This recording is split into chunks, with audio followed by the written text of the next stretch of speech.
अस्सलाम वालेकुम, welcome to गुल नॉलेज हब। एक ऐसा नॉलेज हब जहाँ पे आपको ग्रामर कॉन्सेप्ट्स जो हैं वह ग्रामर कॉन्सेप्ट्स क्लियर होंगे और दूसरा आपकी translation, tenses, each and everything will be clear. क्योंकि और ग्रामर कॉन्सेप्ट जब तक क्लियर नहीं होते सब्जेक्ट में इंटरेस्ट लूज़ होना शुरू हो जाता है। तो I am a gold medallist and topper of various exams and ऐसे writing competition with divisional and provincial level and as well as of college magazine Amber's editor and writer. I am here to guide you and in every sphere of grammar.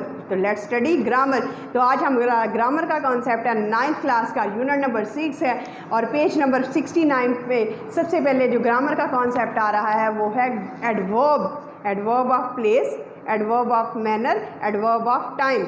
याद रखिएगा adverb क्या होता है। Adverb that modifies, जो modify करता है verb को, adjective को या किसी दूसरे एडवर्ब को, वर्ब को, एडवर्ब को या किसी दूसरे एडजेक्टिव को, इसको भी छोड़े। एडवर्ब ऑफ मैनर क्या होता है, जो हमें बताता है कि कैसे कोई गाता है। शी सिंग्स ब्यूटीफुली, वो कैसे गाती है, ब्यूटीफुली।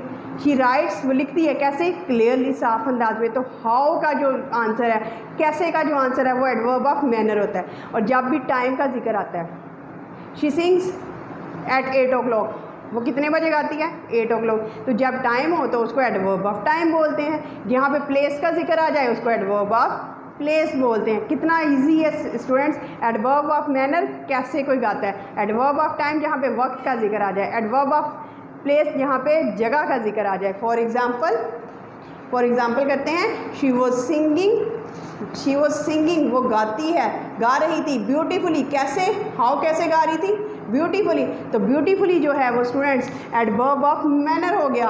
कहाँ गा रही थी, एट अ कॉन्सर्ट, तो कॉन्सर्ट क्या हो गया, एडवर्ब ऑफ प्लेस।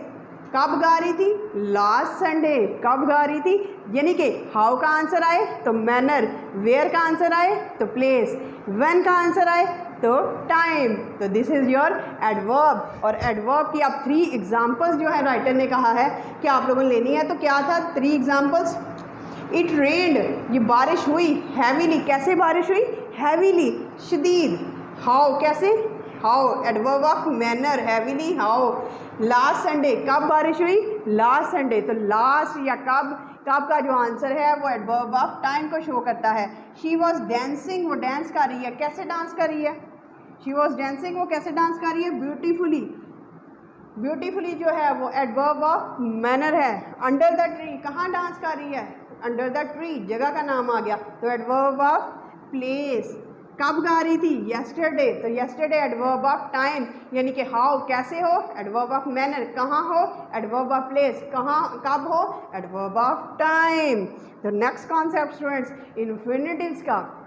इन्फिनिटिव्स स्टूडेंट्स, इन्फिनिटिव्स क्या होते हैं, वर्ब की फर्स्ट फॉर्म से पहले जब हम टू लगाते हैं तो इन्फिनिटिव बन जाता है। जैसे टू गो जाना, टू ईट खाना, टू राइड लिखना, टू रीड पढ़ना, टू वॉक चलना, टू जंप छलांग लगाना, टू स्लीप सोना, टू वॉक अप उठना, टू गो जाना, टू रन भागना, टू कम आना, ठीक है, टू बे हुक्म मानना। तो वर्ब की फर्स्ट फॉर्म से पहले जब हम टू लगाते हैं तो वो इन्फिनिटिव बन जाता है, जिसको उर्दू में हम मस्तर बोलते हैं।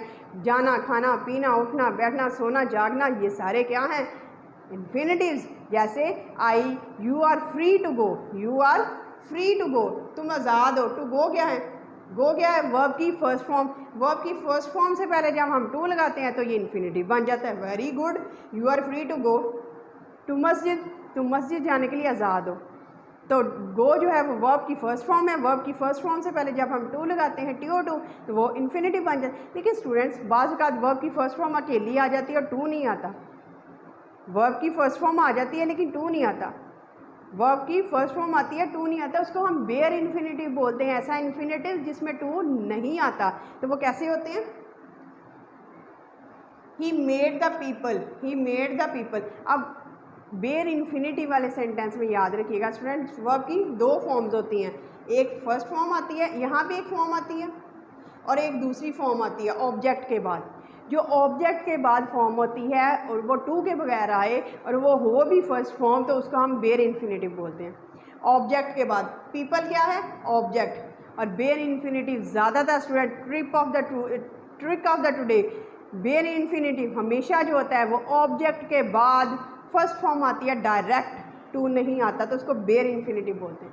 अब जेरेंट क्या होता है, व्हाट इज़ जेरेंट, वर्ब की फर्स्ट फॉर्म से पहले के बाद आईएनजी लगाने से फोर्थ फॉर्म बन जाती है, उसको हम जेरेंट बोलते हैं।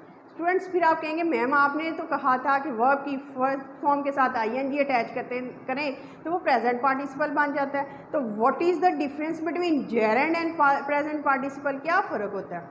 तो स्टूडेंट्स जेरेंट हमेशा दो पोजीशंस में आता है, नाउन का किरदार अदा करता है, या तो वो सब्जेक्ट के तौर पे आएगा सेंटेंस के स्टार्ट में या ऑब्जेक्ट के तौर पे आएगा सेंटेंस के एंड में, दो प्लेसेस। जैसे painting is a good fun, painting is a good fun, paint जो है आईएनजी वाली फॉर्म और आया किस यहाँ कहाँ पे, शुरू में, तो ये क्या है जेरेंट। पेंटिंग आया कहाँ पे, एंड पे, सेंटेंस खत्म हो रहा है, ये भी क्या है जेरेंट। आई सा स्माइलिंग गर्ल, जो नाउन को मॉडिफाई करे और एडजेक्टिव का रोल प्ले करे उसको प्रेजेंट पार्टिसिपल कहते हैं। जो सब्जेक्ट और ऑब्जेक्ट के तौर पे आए सेंटेंस के स्टार्ट में या सेंटेंस को एंड कर दे उसके बाद फुल स्टॉप आ जाए उसको जेरेंट बोलते हैं जी। नेक्स्ट उसको क्या बोलते हैं, जेरेंट बोलते हैं। Conditional type 3, conditional type 3 students, conditional sentences हमेशा सेंटेंसेस के दो पार्ट होते हैं। एक सेंटेंस का पार्ट कॉमे से पहले होता है और एक सेंटेंस का पार्ट कॉमे के बाद होता है। जो कॉमे से पहले वाला सेंटेंस का पार्ट होता है उसमें if plus subject plus had plus third form आती है। इफ़ लगाएं, सब्जेक्ट लगाएं काम करने वाला, उसके बाद हैड प्लस थर्ड फॉर्म लगाएं। कॉमे के बाद वाले पार्ट में subject would have plus third form. दोबारा करते हैं, सेंटेंस के कितने पार्ट्स हैं, 2 पार्ट्स हैं।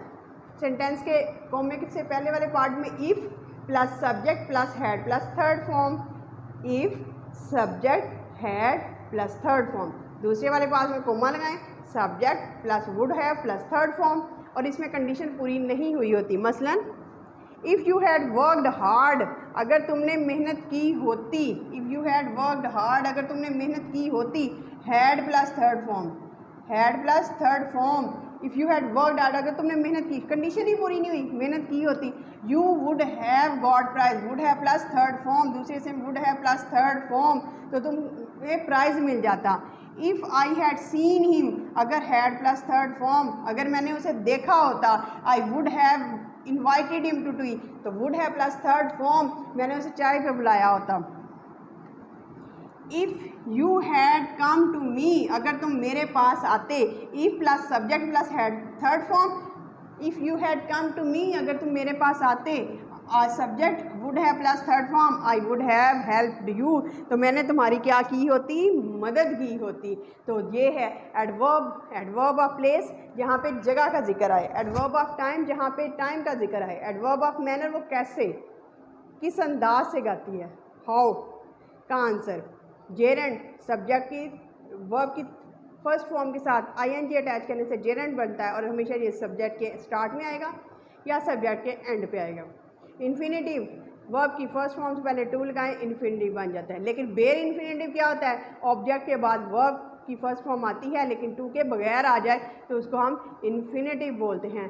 तो if you like the video kindly share and subscribe it. Thank you so much, have a nice day.